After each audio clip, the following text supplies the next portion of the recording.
परमाराध्य संत सद्गुरु महाराज के प्रवचन का पाठ महर्षि में ही सत्संग सुधा सागर से प्रवचन संख्या 137। सुनने में क्या मिलेगा। प्यारे लोगों, संतमत मोक्ष प्राप्त करने के लिए और संसार में सुख से रहने के लिए शिक्षा देता है। ईश्वर की भक्ति से मोक्ष या मुक्ति होती है। भक्ति में अपरा और परा दोनों प्रकार की भक्ति होनी चाहिए। अपरा भक्ति में स्थूल जप और स्थूल ध्यान है। परा भक्ति में बिंदु ध्यान या ज्योतिर्ध्यान और नाद ध्यान है। बिंदु ध्यान में मन से कुछ बनाना नहीं पड़ता है, केवल देखने के ढंग से देखा जाता है।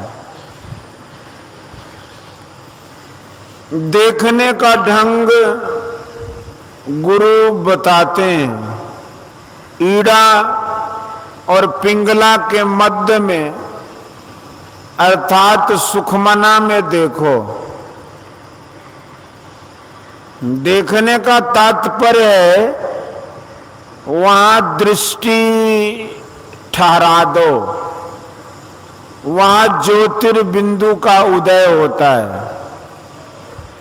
कविं पुराना मनुषा सितारा अणोर्णियाम समनुस्मृध्य सर्वस्य धातार मचिंत रूप मादित्य वर्ण तमस परस्तात्। गीता अध्याय 8 श्लोक 9। और तेजो बिंदु उपनिषद में है, तेजो बिंदु परम ध्यानम विश्वात्म हृदय संस्थितम। अर्थात हृदय स्थित विश्वात तेजस स्वरूप बिंदु का ध्यान परम ध्यान है। ज्योति ध्यान में ज्योतिर्बिंदु से और भी विशेष ज्योति होती जाती है, जिसका पूरा वर्णन कोई नहीं कर सकता। ज्योति के साथ नाद भी प्रकट होता है। ज्योति के साथ जो नाद होता है वह सूक्ष्म नाद है और अंधकार में जो नाद होता है वह स्थूल है। संतों ने स्थूल नाद ध्यान करने को नहीं कहा। यदि कोई स्थूल नाद को यानी अंधकार के नाद को सुनता है तो बहुत दिनों तक अभ्यास करते करते संभव है कि कभी उस केंद्रीय सूक्ष्म नाद को पकड़ सके। इस विषय को मैंने सत्संग योग भाग 4 पारा 60 में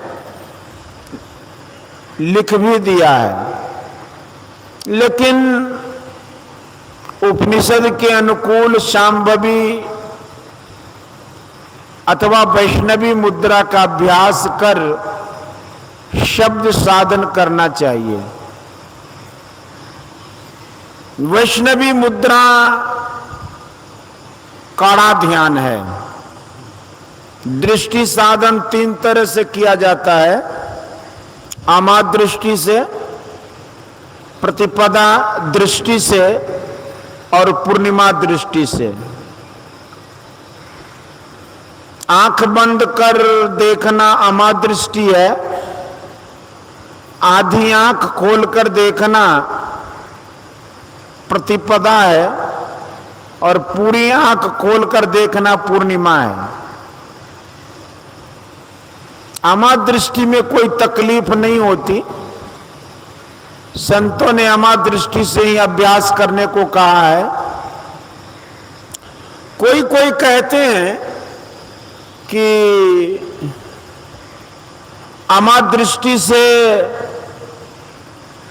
अभ्यास करने से औंधी नींद आती है। मैंने पूर्णिमा दृष्टि का तो अभ्यास नहीं किया है, लेकिन प्रतिपदा दृष्टि का अभ्यास किया है। इसमें भी औंधी आती है। हम लोग आंख खोले रहते हैं लेकिन औंधी आती है और आंखें बंद हो जाती हैं। इस चाहिए कि होशियारी से रहें और औंधी से बच कर ध्यान करें। बिना ज्योति ध्यान के नाद ध्यान करने की गुरु आज्ञा गुरु महाराज ने नहीं दी। गुरु नानक देव जी भी यही कहते हैं कि सुखमन के घर राग सुनी सुन मंडल लिवलाए। लोग कहेंगे कि सुनने में क्या मिलेगा, सुनने में क्या मिलेगा? सुन ही मिलेगा, बिल्कुल खाली ही रह जाओगे, एक पंडित जी ने कहा था। लेकिन थोड़ा विचारो कि खाली जगह में वह रहता है जो कभी नहीं टलता। जो जगह भरी रहती है वह आवरणित है। जैसे एक घर में माल भर दीजिए तो खाली शून्य नहीं देखा जाएगा, लेकिन शून्य कहीं जाता नहीं है। घर से सब चीजों को हटा दो तो शून्य बचेगा। उसी तरह यह विश्व है और इसमें विश्व के तत्व भरे हैं। इन तत्वों को निकाल दो तो वह बचेगा जो कभी नहीं टलेगा। मनोभाव छोड़कर दृष्टि रखने की कोशिश करो तब सूझेगा। जो कभी तुम्हारे दिमाग में नहीं आया और सदा वहीं रहता ही है वह है ज्योतिर्बिंदु। इसके बाद है सहस्त्रदल कमल रूप जगत। लेकिन यहाँ भी ऐसा खाली नहीं हुआ जहाँ केवल ईश्वर ही रहे। इसलिए इससे आगे बढ़ो, नाद ध्यान करो, नाद से खींचकर वहाँ पहुँचो जहाँ इसका केंद्र है। अशब्द से शब्द होता है, सब चुप रहते हैं और फिर बोलते हैं तो शब्द होता है। इसी तरह निशब्द से शब्द होता है। परमात्मा ध्रुव और अकंप है। अकंपता और ध्रुवता के कारण वह निशब्द है। कंप और शब्द के बिना संसार नहीं होता, इसलिए आदि में कंप होता है। नादानुसंधान करते करते उस नाद का पता लगता है। जो सबसे प्रथम हुआ वह शब्द भी परमात्मा में जाकर लय हो जाता है। उस शब्द की धारा बिंदु तक लगी है, वही है मकर तार। मकरा अपने तार पर ऊपर से नीचे आता है और उसी को पकड़कर ऊपर जाता है। संतों ने अनहद ध्वनि को मकर तार कहा है। तिल पर माने लगे कपाटा, अब मकर तार जहां जीव के बाटा। संतों ने कहा है, हम लोगों को उसका बहुत विश्वास है। ईश्वर के मायिक रूप को देखते हुए उनके निर्मायिक रूप को देखेंगे, यही ध्यान विधि है। बोलिए श्री सद्गुरु महाराज की।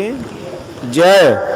यह प्रवचन श्री संतमत सत्संग मंदिर आसानंदपुर प्रवत्ति भागलपुर में दिनांक 25/10/1958 ईस्वी के प्रातःकालीन सत्संग में हुआ था।